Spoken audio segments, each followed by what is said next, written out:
একটু ভাবো, তোমার বাবা সারা জীবন কাজ করেছেন, তোমার চাচা সারা জীবন কাজ করেছেন, তোমার পাড়ার সেই মানুষটা ভোরবেলা উঠে রোদে পুড়ে বৃষ্টিতে ভিজে সারা জীবন কাজ করেছেন, কিন্তু মৃত্যুর আগে তাদের ব্যাঙ্ক অ্যাকাউন্টে কি ছিল? কিছুই না। তারা কি অলস ছিলেন? না। তারা কি বোকা ছিলেন? না। তারা কি ভাগ্যহীন ছিলেন? না। তাহলে কেন? কারণ তিনটে অভ্যাস, যেগুলো তারা বুঝতেই পারেননি, নীরবে তাদের ভবিষ্যৎ ধ্বংস করে দিয়েছিল। আর ভয়ের কথা হলো, এই মুহূর্তে তুমিও হয়তো সেই একই ভুল করছ। আজকের ভিডিওতে আমি তোমাকে সেই তিনটে অভ্যাসের কথা বলবো। মনোযোগ দিয়ে দেখো, এটা তোমার জীবন বদলে দিতে পারে। প্রতিদিন লক্ষ লক্ষ মানুষ ঘুম থেকে ওঠে, ট্রাফিকে ঘণ্টার পর ঘণ্টা বসে থাকে, সারা দিন খেটে বাড়ি ফেরে, ক্লান্ত শরীরে বিছানায় পড়ে, পরদিন আবার একই রুটিন, বছরের পর বছর। কিন্তু তাদের ব্যাঙ্ক অ্যাকাউন্ট দেখলে শূন্য। সঞ্চয় আছে? নেই। বিনিয়োগ আছে? কোনো দিন ভাবেনি। কাজ করেছে ঠিকই, কিন্তু গরিবই থেকে গেছে। কেন? একজন মানুষ একবার আমাকে বলেছিল, যদি আরেকটু বেশি টাকা পেতাম তাহলে জীবনটা পাল্টে যেত। আমি তাকে জিজ্ঞেস করলাম, যদি এখনই তোমাকে 10 লাখ টাকা দিই, তুমি কি করবে? সে চুপ করে গেল, কারণ সত্য হল, টাকা পেলেই জীবন বদলায় না। লটারি জেতা মানুষেরা কেন আবার গরিব হয়ে যায় জানো? কারণ খারাপ অভ্যেস সব সময় ভালো ভাগ্যকে হারিয়ে দেয়। টাকা হলো পানির মতো, হাতে নতুন অভ্যেস না থাকলে চুইয়ে চুইয়ে বেরিয়ে যাবে। প্রথম অভ্যাস, এই মাসটা পার করলেই হল মানসিকতা। চেনা লাগছে? বেতন আসে, শুক্রবার শেষ হবার আগেই ভাড়া গেল, খাবার গেল, বিল গেল। একটু বাইরে খেলাম, একটা নতুন ফোন কিনলাম, যেটা আসলে দরকার ছিল না। আর তারপর আবার শূন্য। মাসের পর মাস, বছরের পর বছর। তারপর বলে, সুযোগ পাইনি। না ভাই, সুযোগ পাওনি না, তুমি বীজটা খেয়ে ফেলেছ। আমি নিজে এটা করেছি। এমন সময় গেছে, অফিসের দরজায় দরজায় ঘুরেছি, বারবার রিজেক্ট হয়েছি। যখন কাজ পেলাম, ভাবলাম জীবন বদলে যাবে। কিন্তু একটু বেশি আয় হলেই একটু বেশি খরচ করতাম। ট্রেডমিলে দৌড়াচ্ছিলাম, যত জোরে দৌড়াই, জায়গায় একটুও বদলায় না। তুমিও কি এই অনুভূতি চেনো? দুজন তরুণ, একই কারখানায় কাজ করে, একই বেতন।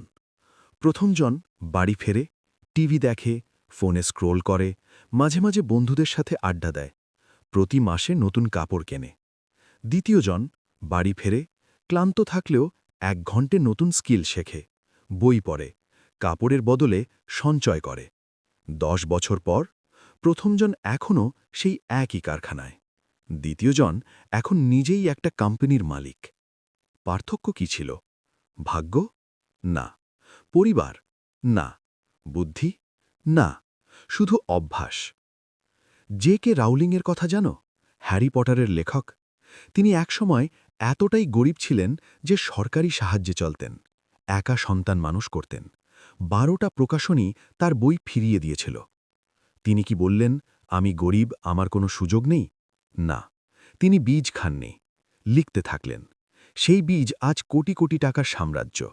মনে রেখো, বীজ খেলে সবসময় ক্ষুধার্ত থাকবে। বীজ লাগালে একদিন গাছের ছায়ায় বসবে। দ্বিতীয় অভ্যাস আরও বিপজ্জনক, কারণ এই ফাঁদগুলো কেউ তোমাকে জোর করে পাতায় না। তুমি নিজেই খুশি মনে এগিয়ে যাও। একটু টাকা হাতে আসলে বেশিরভাগ মানুষ কি করে? নতুন ফোন, নতুন গাড়ি, বড় টিভি, ব্র্যান্ডেড জামা, বাইরে ডিনার। একে বলে নিজেকে পুরস্কার দেওয়া। কিন্তু আসল সত্য হল, গরিব মানুষ ধনী দেখাতে চায়, ধনী মানুষ ধনীই থাকতে চায়। ওয়ারেন বাফেট জানো, পৃথিবীর অন্যতম ধনী মানুষ। তিনি এখনও সেই বাড়িতে থাকেন যেটা দশকও আগে কিনেছিলেন। আর আমাদের মধ্যে অনেকে মাসে 20,000 টাকা আয় করে, ব্যাংক থেকে লোন নিয়ে 50,000 টাকার ফোন কেনে। একজন মানুষকে চিনতাম, অনেক কষ্ট করে কাজ করত। একদিন বেতন বাড়ল। কি করল? ব্যাংক থেকে লোন নিয়ে গাড়ি কিনল। মানুষ দেখে বলল, আরে বাহ, উন্নতি হয়েছে। কিন্তু প্রতি মাসে তার অর্ধেক বেতন চলে যায় ব্যাংকের কিস্তিতে। সেই গাড়ি তাকে স্বাধীন করেনি, সেই গাড়ি তাকে ব্যাংকের বন্দী বানিয়েছে।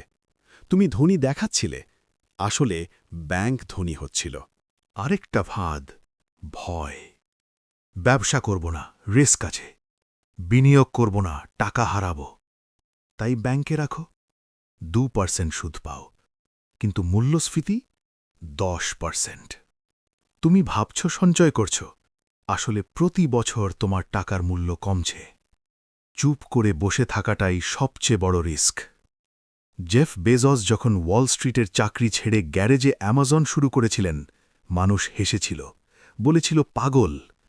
কিন্তু তিনি বুঝতেন সবচেয়ে বড় ব্যর্থতা হল কখনো চেষ্টা না করা। আর তৃতীয় ফাঁদ কি? গড়িমসি। একদিন সঞ্চয় করব, একদিন বিনিয়োগ করব, একদিন ব্যবসা শুরু করব। সেই একদিন কখনো আসে না।